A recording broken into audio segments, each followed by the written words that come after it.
One of our area's best high school football rivalries, East Wake versus Knightdale. The battle for the Highway 64 sword is as close as it can get. I mean, the Knights have won 8 games. East Wake, they've won 7 games. The winner of the contest takes home the sword, but not in 2009. In fact, the original sword, that's been missing for more than a decade. Who's had it all this time? Well, Todd Gibson has the story.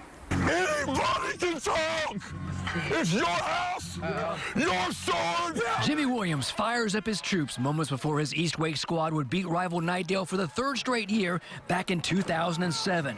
2 years later, though, the tables were turned. The fledgling Knights program beat the Warriors for the first time ever. It was time for them to possess the sword, or so they thought.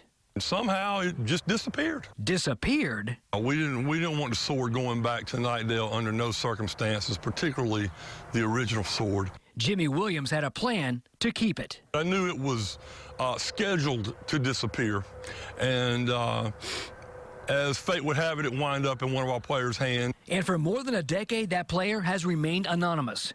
Until now. Blake Murray was a captain and all-conference tackle for East Wake, a player Williams could trust and count on. So he told me before the game that here's this sword, and if we lose this sword and just disappear, and you take the sword, and only me and Coach Williams knew that I had the sword. Stephen Larkins has seen all 15 games in this series from the Knightdale sidelines. That first ever win over East Wake was huge. That was a win that let the town of Knightdale and Knightdale High School know that we could finally beat the bullies on the block. The scoreboard gave the nod to the Knights, but their trophy was nowhere to be found. It's like one of the great mysteries of sports in this area. Like, what happened to it?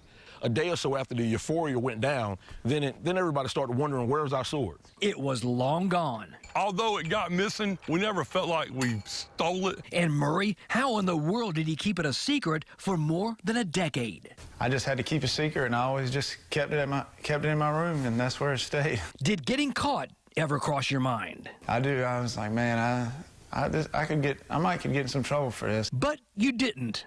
I am pretty surprised that I kept it this long without nobody knowing. So now that we know, is it time for someone to come get it? I don't know where the sword is currently, and I know where it was yesterday or this week, but today it's probably not in the same spot, and getting it back is not an option.